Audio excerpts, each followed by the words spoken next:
The breaking point. The Nexari Empire had never lost a war in its 15,000 years of existence. Their defeat of the Centaurian Alliance, the subjugation of the Rigel Collective, and the absorption of countless smaller civilizations had proven their military doctrine infallible, until they met humanity. Commander Elena Rodriguez stood at the viewport of the ESS Hyperion, watching the swirling purple-black clouds of the Carina Nebula. The massive structure hidden within its depths had taken 3 months to discover, and what they'd found had justified every second of the search. The Nexari were building something big, something that could end the war in a single strike. "Status report," she called out, not turning from the view. The bridge crew's fingers flew across their haptic interfaces, collecting data from the quantum sensor array that had given humanity its first real advantage in this war. Lieutenant Kai Jung cleared his throat. "Construction facility confirmed, Commander. Energy signatures match our preliminary scans. They're definitely building a gravitational collapse weapon." Elena's jaw tightened. The Nexari's new superweapon could theoretically create localized black holes, turning entire planets into cosmic debris. They had to be stopped, but the Hyperion's battle group was drastically outnumbered by the facility's defense fleet. "How many ships are we tracking?" she asked, finally turning to face her crew. 37 capital ships, Commander. At least twice that many support vessels." Kai's voice carried the weight of what those numbers meant. By conventional military doctrine, they needed at least 3 times their current force to attempt an assault. But Elena hadn't earned her command by following conventional doctrine. "Get me a secured channel to Admiral Patel at Central Command," she ordered, moving to her command chair. "And have Dr. Wei's team prepare their quantum field projectors." The communications officer worked quickly, and soon the holographic form of Admiral Patel materialized in the center of the bridge. The Admiral's expression was grim. She already knew what Elena was about to report. "The intelligence was correct, Admiral. They're building a planet killer." Admiral Patel nodded slowly. "Your battle group isn't strong enough to take that facility, Commander." "Not in a conventional engagement, no." Elena leaned forward. "But I have a plan that uses Dr. Wei's quantum field technology in a way the Nexari won't expect." The Admiral's eyebrow raised slightly. In the 3 years since first contact and the beginning of the war, humanity had learned that while the Nexari possessed superior numbers and conventional technology, they were remarkably inflexible in their thinking. Their military doctrine hadn't changed in millennia because it had never needed to, until now. Elena continued, "The quantum field projectors were designed to protect our ships from gravitational weapons, but Dr. Wei's team has discovered they can also be used to create localized space-time distortions. If we configure them correctly, we can make our ships appear to be where they're not." "Ghost ships," Admiral Patel mused. "Sensor phantoms. Better than that. We can project false sensor readings while masking our actual positions completely." The Nexari rely entirely on their quantum signature detection grid. They don't even have visual confirmation protocols anymore. They haven't needed them in thousands of years. The Admiral's hologram flickered as she paced, considering the implications. "You're proposing to make a smaller force appear to be a full assault fleet." "Yes, but that's just the first part. While their defense fleet is responding to our phantom ships, we'll use the confusion to slip the Hyperion and 2 destroyers through their sensor grid. Dr. Wei believes we can maintain the field integrity long enough to get within strike range of the facility." A long moment passed as Admiral Patel weighed the risks against the consequences of allowing the Nexari to complete their superweapon. Finally, she nodded. "You have authorization, Commander." "But Elena." The use of her first name made Commander Rodriguez straighten in her chair. "This has to work. Earth's defensive fleet is already stretched thin. If we lose your battle group, there's no backup coming." "Understood, Admiral. We won't fail." As the hologram faded, Elena turned to her crew. Their faces showed a mixture of determination and anxiety. They all understood what was at stake. "Signal the battle group," she ordered. "All ships will begin quantum field calibration in 30 minutes. We attack in 4 hours." Lieutenant Zhang spoke up from his station. "Commander, the Nexeri have never lost a major engagement in the recorded history. How can we be sure this will work?" Elena smiled grimly. "Because, Lieutenant, humanity's greatest strength isn't our technology or our numbers. It's our ability to imagine new possibilities. The Nexeri have spent 15,000 years perfecting their way of war. We're about to show them a completely new one." The next 4 hours passed in a blur of preparation. Dr. Wei's team worked frantically to modify the quantum field projectors, while the tactical crews programmed the complex sensor phantoms that would fool the Nexeri defense grid. Elena used the time to study every detail of the facility's defenses, looking for any additional advantage they could exploit. As the battle group moved into position, Elena made one final ship-wide announcement. "All hands, this is the commander. In a few minutes, we're going to do something that's never been done before. We're going to beat the Nexeri at their own game, but we're going to do it our way. The human way." History has shown that the most decisive victories often come not from overwhelming force, but from changing the rules of engagement. Today, we change everything. Stand ready at your posts. Rodriguez out. The Hyperion's engines hummed to life as they began their approach. On the tactical display, the Phantom fleet began to materialize, sensor ghosts that would draw the Nexeri's attention, while the real attack force slipped through their defenses. Everything depended on the enemy reacting exactly as their doctrine demanded. Elena watched the first Nexeri ships begin to move, responding to the Phantom threat exactly as predicted. She allowed herself a small smile. The war was about to change forever, and the Nexeri didn't even know it yet. Quantum rebellion. Dr. James Way hadn't slept in 48 hours, but he barely noticed. The holographic equations floating around his laboratory aboard the ESS Hyperion danced with possibilities that could change the course of the war. Behind him, Commander Rodriguez's battle plan was already in motion, Phantom ships drawing the Nexeri defense fleet away from their true objective.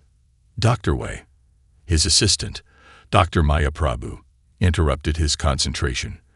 "The quantum field modifications are holding stable in simulation. But there's something else you need to see." James turned from his equations to examine Maya's data tablet.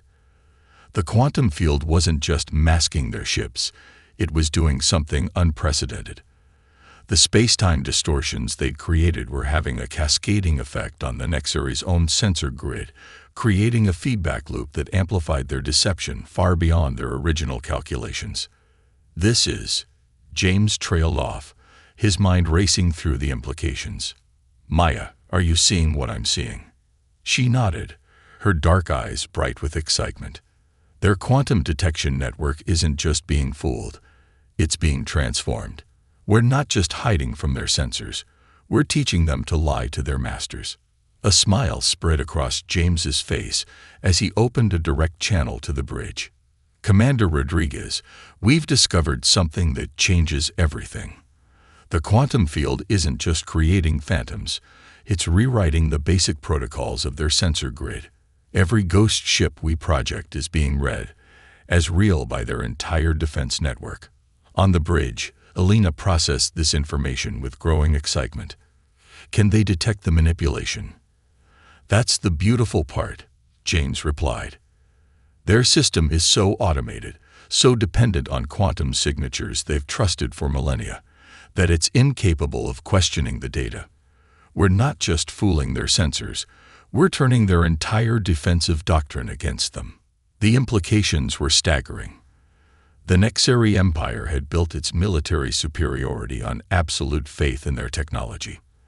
Their sensor grid spanned galaxies, coordinating fleets and monitoring movements with perfect precision. Until now. "How long can we maintain this effect?"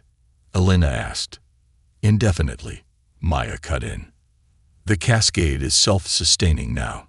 Their own systems are propagating our deceptions faster than we could ever manage alone." In the command center of the Nexari Defense Facility, Supreme Commander Vexthor was experiencing something entirely new to his species: doubt. The sensor readings showed an impossible number of human vessels approaching from multiple vectors, executing maneuvers that defied known physics. His subordinates waited for orders, their crystalline bodies reflecting the red alert lights. Supreme Commander, his second-in-command, ventured, "Our doctrine dictates immediate withdrawal when faced with superior numbers. But these readings, they cannot be accurate. The humans do not possess such forces." Vexthor's crystalline form vibrated with frustration. "Doctrine has served us for 15,000 years. The sensors cannot be wrong. They are infallible. But Supreme Commander, if they are right, then everything we knew about human capabilities was wrong. And if they are wrong, then everything we knew about our own capabilities was wrong." Vexthor finished. The thought sent fractures of fear through his crystalline structure. Back aboard the Hyperion, James and Maya worked frantically to understand the full scope of what they'd created. The quantum field wasn't just a tactical tool anymore. It was becoming a weapon of psychological warfare. The Nexari's absolute faith in their technology was becoming their greatest weakness. "Commander," James called the bridge again, "we need to push this further. If we reconfigure the quantum field projectors to target their command and control frequencies," Elena understood immediately, "we can make their entire command structure question itself." "Lieutenant Zhang, coordinate with Dr. Wei's team. I want every phantom ship we create to broadcast conflicting orders on Nexari command channels." The next hours were a symphony of chaos and opportunity. As the Hyperion and its escort ships moved through the gaps in the Nexari defense screen, the Phantom fleet grew more aggressive, more unpredictable. The quantum field projectors spun webs of contradiction through the enemy's communication networks, turning their rigid command structure into a maze of uncertainty. In his laboratory, James watched the data streams with a mixture of awe and trepidation. They weren't just fighting a war anymore. They were forcing an ancient civilization to confront the limitations of its own beliefs. The quantum rebellion wasn't just in the sensors and communication networks. It was in the minds of the Nexari themselves.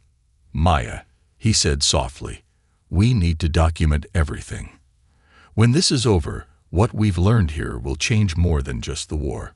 We're watching the birth of a new form of conflict, one that targets not ships or weapons, but the very foundations of how an enemy thinks."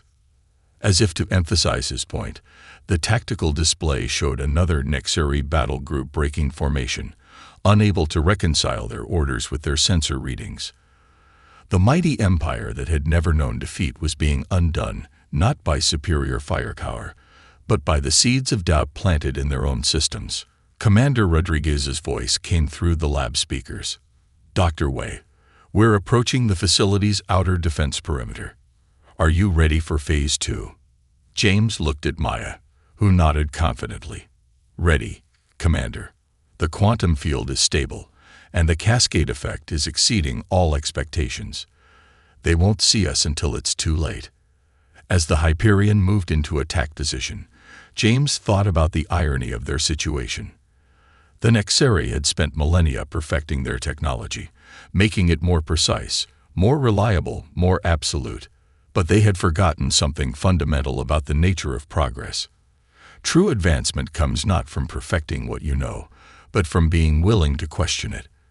The Nexari Empire had never lost a war in its 15,000 years of existence.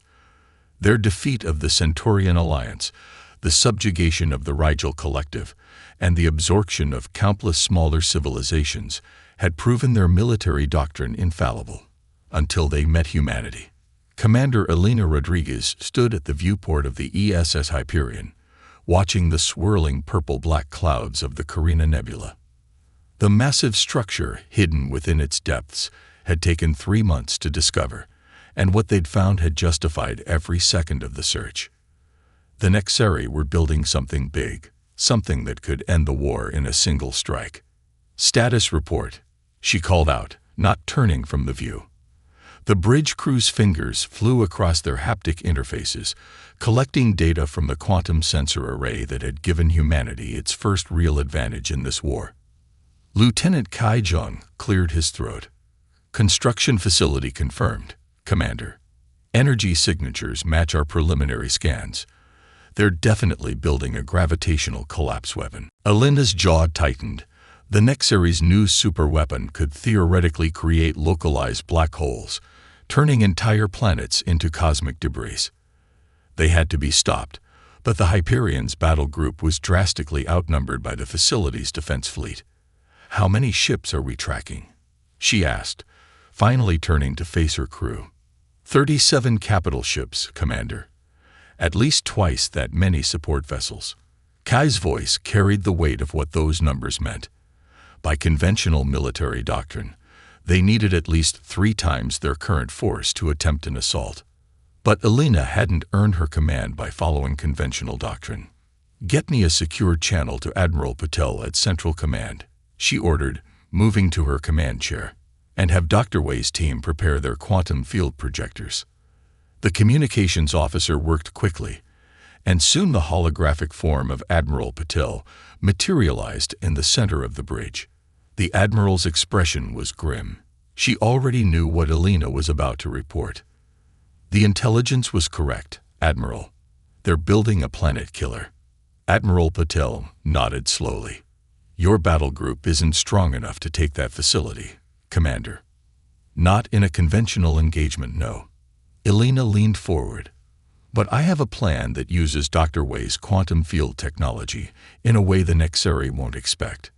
The Admiral's eyebrow raised slightly. In the 3 years since first contact and the beginning of the war, humanity had learned that while the Nexari possessed superior numbers and conventional technology, they were remarkably inflexible in their thinking. Their military doctrine hadn't changed in millennia because it had never needed to, until now. Alina continued, "The quantum field projectors were designed to protect our ships from gravitational weapons, but Dr. Wei's team has discovered they can also be used to create localized space-time distortions. If we configure them correctly, we can make our ships appear to be where they're not." "Ghost ships," Admiral Patel mused. "Sensor phantoms. Better than that. We can project false sensor readings while masking our actual positions completely. The Nexari rely entirely on their quantum signature detection grid. They don't even have visual confirmation protocols anymore. They haven't needed them in thousands of years." The Admiral's hologram flickered as she paced, considering the implications. "You're proposing to make a smaller force appear to be a full assault fleet." "Yes, but that's just the first part. While their defense fleet is responding to our phantom ships, we'll use the confusion to slit the Hyperion and 2 destroyers through their sensor grid. Dr. Wei believes we can maintain the field integrity long enough to get within strike range of the facility." A long moment passed as Admiral Patel weighed the risks against the consequences of allowing the Nexari to complete their superweapon. Finally, she nodded. "You have authorization, Commander." But Alina, the use of her first name made Commander Rodriguez straighten in her chair. "This has to work. Earth's defensive fleet is already stretched thin. If we lose your battle group, there's no backup coming." "Understood, Admiral. We won't fail." As the hologram faded, Alina turned to her crew. Their faces showed a mixture of determination and anxiety. They all understood what was at stake. "Signal the battle group," she ordered. "All ships will begin quantum field calibration in 30 minutes. We attack in 4 hours." Lieutenant Zhang spoke up from his station. "Commander, the Nexari have never lost a major engagement in their recorded history. How can we be sure this will work?" Alina smiled grimly. "Because, Lieutenant, humanity's greatest strength isn't our technology or our numbers. It's our ability to imagine new possibilities. The Nexari have spent 15,000 years perfecting their way of war. We're about to show them a completely new one." The next 4 hours passed in a blur of preparation.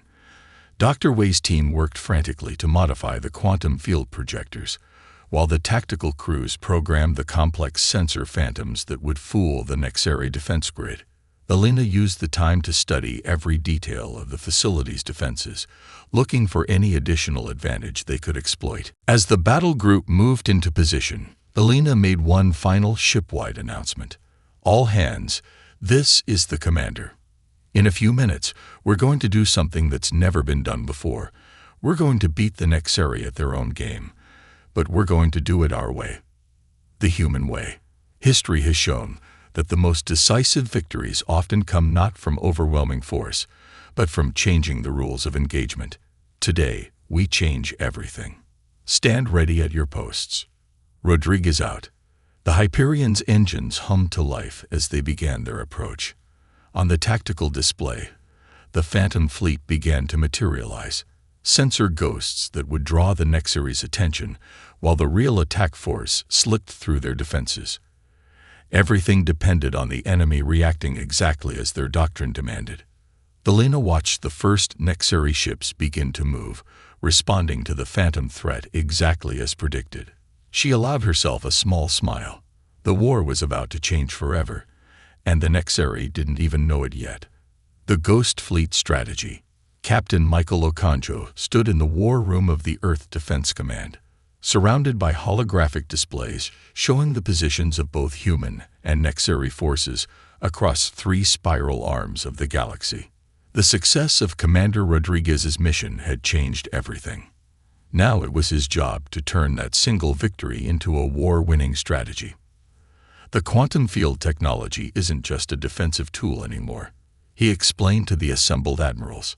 It's a force multiplier that can turn our smallest task force into an armada in the eyes of the enemy. His Nigerian accent grew stronger with excitement as he outlined his plan. The holograms shifted, showing the complex dance of phantom ships that had confused the Nexeri at the weapons facility. But we've only scratched the surface of what's possible. Dr. Wei's team has refined the technology. We can now project not just ships, but entire battle scenarios. Admiral Chen leaned forward, her cybernetic eye whirring as it analyzed the tactical displays.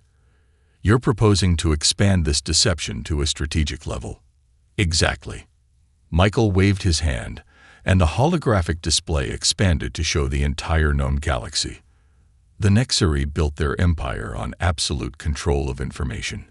Every ship, every commander, every decision is part of a vast network of quantum-linked data.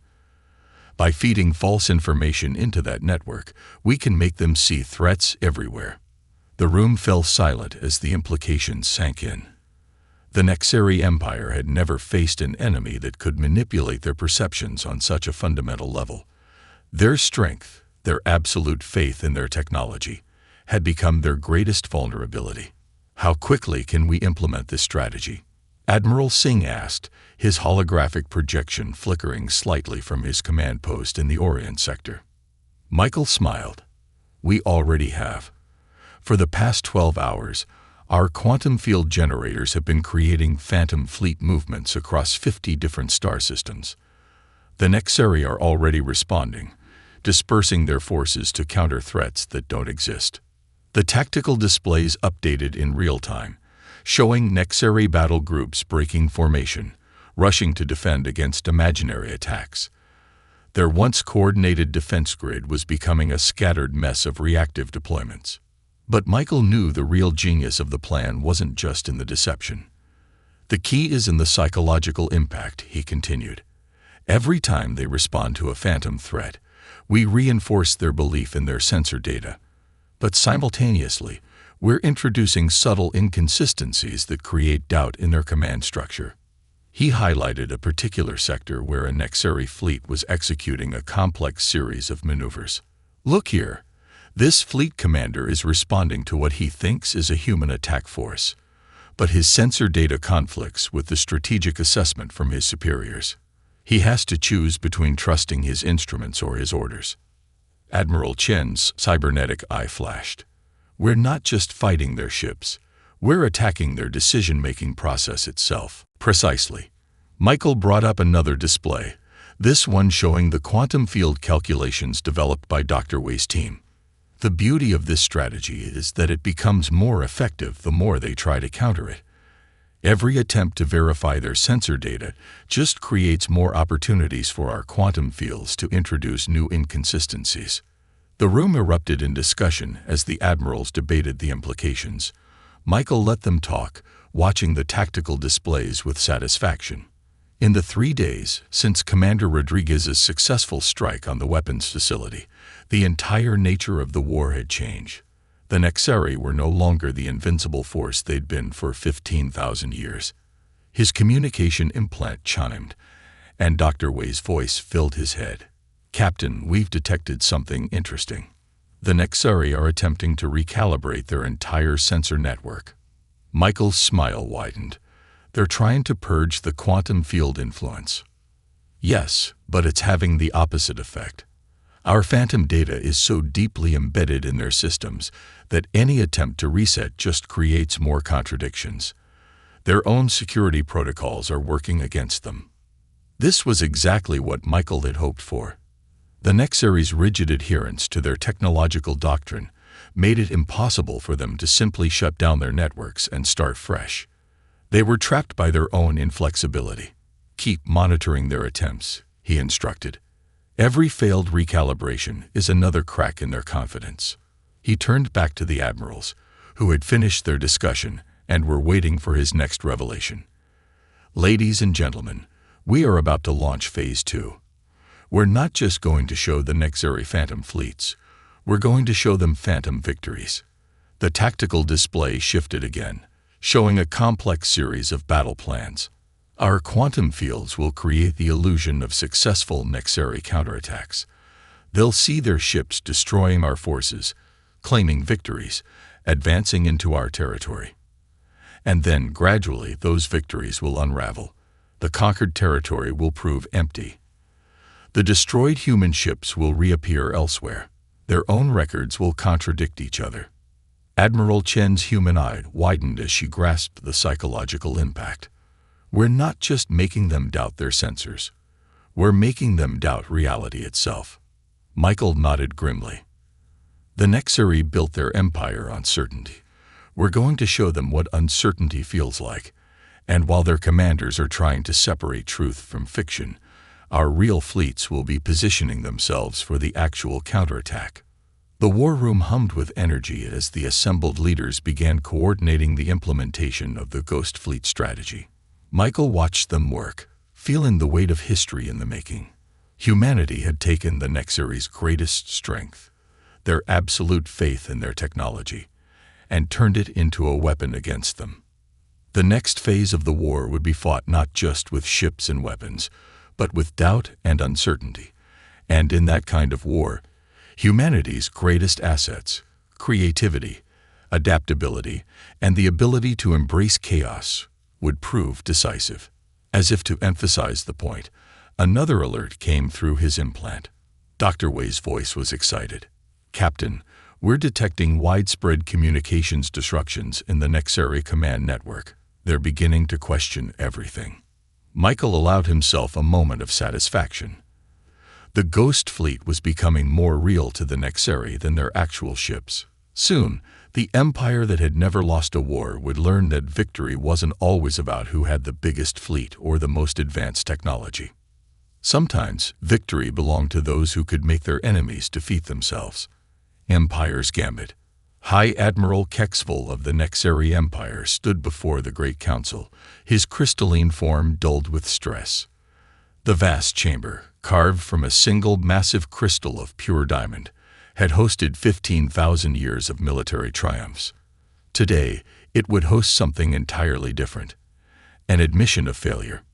"Esteemed Council," he began, his voice resonating through the chamber, "the human quantum deception has spread beyond our ability to contain it. Our fleet commanders can no longer trust their sensor data, and attempts to purge the system have only made the corruption worse." The council members' crystalline forms flickered with various shades of anxiety, an unprecedented display of emotion in this chamber. The Supreme Counselor, Zareth, raised a faceted appendage. "What of the purification protocol?" Kexful's form darkened, The attempt to reset our entire quantum network simultaneously was catastrophic. When we tried to bring the system back online, the human quantum field had somehow survived in isolated nodes. The contradictory data spread faster than before, creating cascade failures throughout the network. Images appeared in the center of the chamber, showing Nexuri warships firing on their own vessels, believing them to be human phantoms. Other scenes showed fleet commanders refusing orders, convinced their superiors had been compromised by human deception. "We are facing a crisis of certainty," Kexfol continued. "Our military doctrine, unchanged for 15 millennia, requires absolute trust in our technology. The humans haven't just attacked our ships, they've attacked that trust itself." Meanwhile, aboard the Earth diplomatic vessel Promise of Dawn, Ambassador Diana Patel was preparing for the most important conversation of her life. The quantum communication channel, the only secure method they'd found to contact the Nexuri leadership directly, hummed with potential. "Are you sure about this approach?" General Santos asked, watching her prepare. "The Nexuri have never accepted diplomatic overtures during a conflict. Their doctrine demands total victory or nothing." Diana smiled, adjusting her formal sari. "That's exactly why this will work. Their doctrine has failed them for the first time in their history. They're questioning everything they believed was absolute.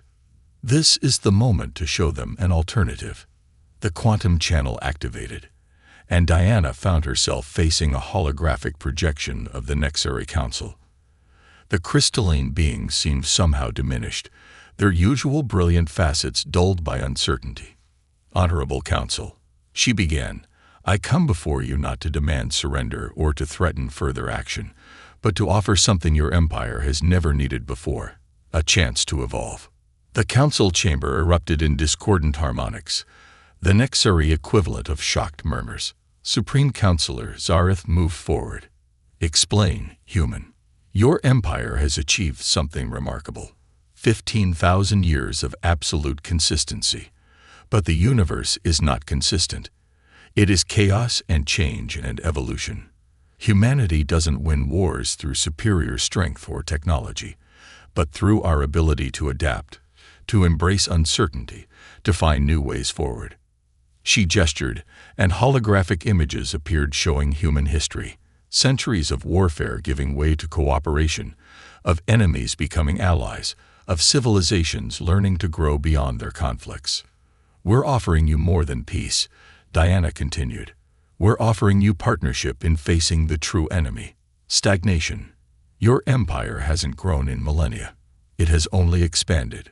Growth requires change, and change requires accepting uncertainty." In the Nexuri Council chamber, High Admiral Kexfol watched the human ambassador with growing fascination. Her words were heresy against every principle of Nexuri civilization, yet they resonated with thoughts he'd been afraid to acknowledge. "The humans are right," he found himself saying, causing the council to turn to him in shock. "Our strength has become our weakness. We perfected our way of war so completely that we forgot how to imagine new possibilities." But not everyone was ready to abandon 15 millennia of certainty. Council member Vexthor, recently promoted despite his failure at the weapons facility, raised his voice in opposition. "This is another human deception. They use words to create doubt just as their quantum fields corrupt our sensors. We cannot." He was interrupted by alert signals pulsing through the chamber. A junior commander's hologram appeared, its crystalline form flickering with distress. "High Command, we've detected a massive human fleet approaching the core systems."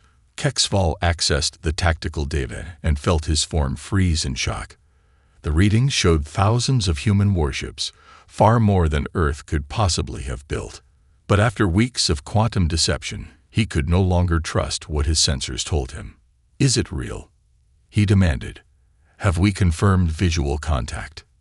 "That's just it, High Admiral," the commander replied. "Every ship we send to intercept either reports a different number of human vessels or disappears completely. We can't determine what's real anymore." Diana watched the Nexuri Council's reaction to this news with careful neutrality. The quantum deception strategy had evolved beyond anything its creators had imagined.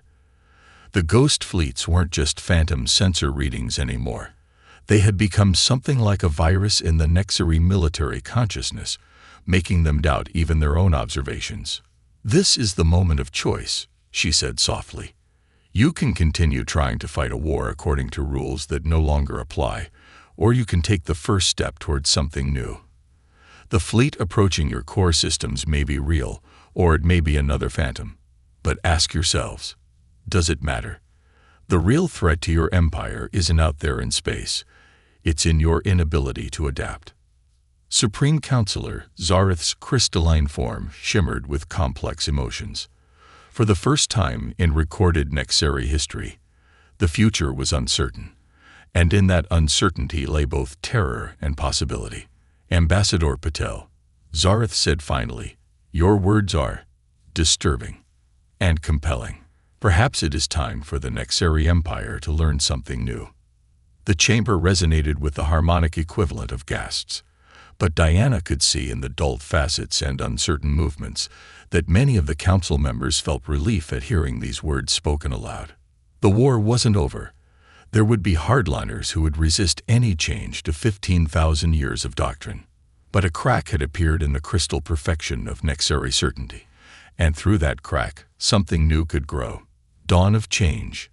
The vast space above the Nexari homeworld Crystallos shimmered with the light of 1,000 suns. Reality itself seemed to bend and twist as hundreds of human ships phased in and out of existence, some real, some phantom, all part of the greatest deception in military history. But today, deception would give way to truth. Commander Elena Rodriguez stood on the bridge of the ESS Hyperion, now flagship of humanity's true fleet.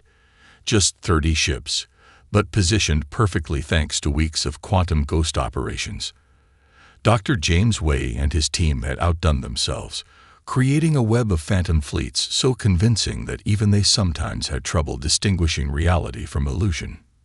"Status report," Elena called out, watching the Nexari defense grid trying to make sense of their sensor readings.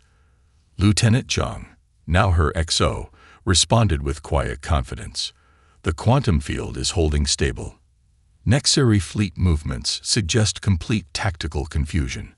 They're seeing anywhere from 50 to 5,000 ships, depending on which sensor array they trust. And the real count. 28 Nexari capital ships still combat capable. They pulled everything else back to defensive positions around their major population centers." Zhang paused. "They're protecting their civilians, Commander. That's new." Elena nodded. The Nexari had never before shown concern for civilian casualties. Their doctrine had always focused solely on military objectives. This change was exactly what they'd hoped for. "Signal Ambassador Patel," she ordered. "It's time." On the crystalline surface of Crystallos, the great council chamber had been transformed. Where once only the highest-ranking Nexari were permitted, now beings of flesh stood among the beings of crystal. Ambassador Patel, accompanied by Dr. Wei and Captain Okonjo, faced Supreme Counselor Zareth and his fractured leadership. "Your quantum deception has brought us to our knees," Zareth acknowledged, his crystalline form reflecting the uncertain light from orbit. "Yet you do not press your advantage. Why?" Diana stepped forward, her diplomatic training balanced perfectly with genuine compassion. "Because the goal was never to destroy the Nexari Empire, but to help it evolve. Look around you. Already you're changing. Your council admits uncertainty. Your fleet commanders protect civilians. You're questioning doctrines that haven't changed in 15,000 years. High Admiral Kexpel, now leader of the progressive faction within the military, raised a faceted appendage. The humans could have used their quantum technology to feed false coordinates to our planet-killer weapons, making us destroy our own worlds. Instead, they used it to make us question our assumptions. The greatest victory," Captain Okonjo added, "isn't destroying an enemy, but transforming them into an ally." But not all were ready to embrace change. Council member Vexthor and his hardline faction had one final gambit.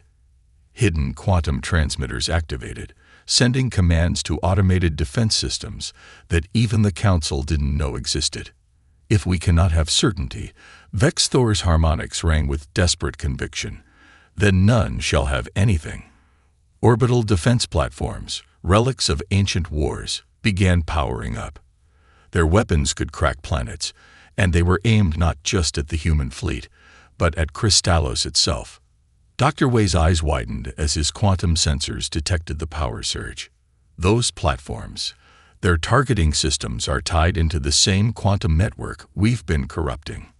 Understanding flashed between the humans and the progressive Nexari. 15,000 years of rigid doctrine meant those ancient weapons couldn't be shut down. Their protocols were absolutely fixed. But they could be deceived. Commander Rodriguez, Diana called to orbit. We need the Ghost Fleet. All of it. Every phantom ship. Every false signal. Focused on those platforms. Alina was already moving.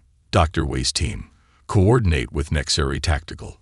Flood their targeting systems with phantom data. Lieutenant Zhang, get our real ships clear. We don't know what this is going to do to local space-time. What followed was beyond anything their simulations had predicted. As the quantum field generators poured false data into systems that had remained unchanged for millennia, reality itself seemed to hiccup. The defense platforms, trying to target both real and phantom ships simultaneously, created a cascade of quantum contradictions.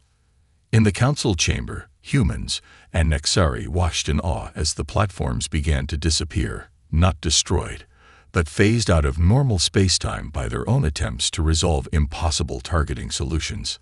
They're creating micro-universes, Dr. Wei whispered, watching his sensors. Each quantum contradiction is spawning its own bubble of alternative space-time. The platforms still exist, but in realities where their targets actually exist.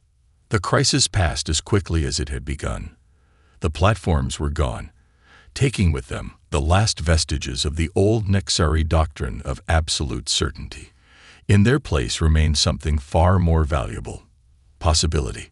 Supreme Counselor Zareth turned to Ambassador Patel, his crystalline form now shimmering with new colors never before seen in a Nexari leader. We understand now. The quantum deception wasn't just a weapon. It was a teacher.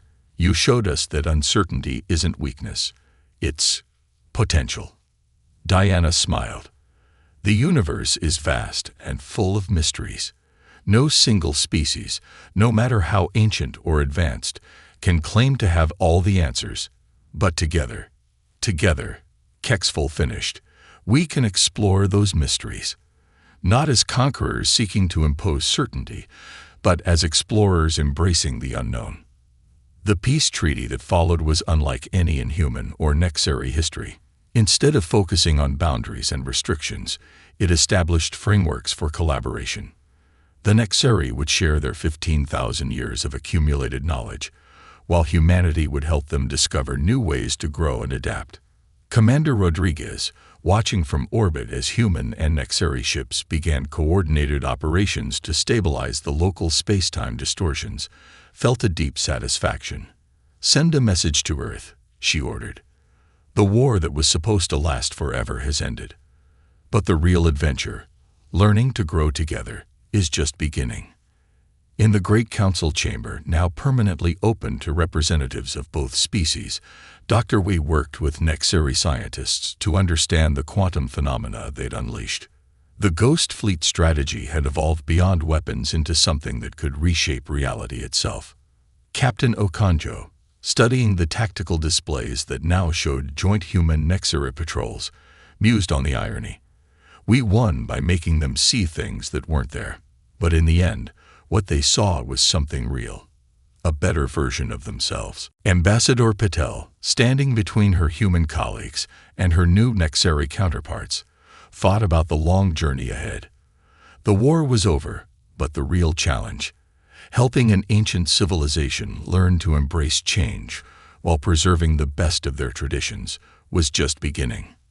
But as she watched humans and Nexari working together, their differences becoming strengths rather than barriers, she knew they'd succeeded in something unprecedented.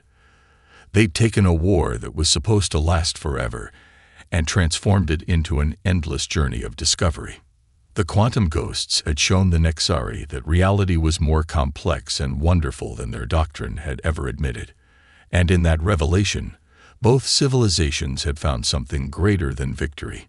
They'd found a future filled with infinite possibilities.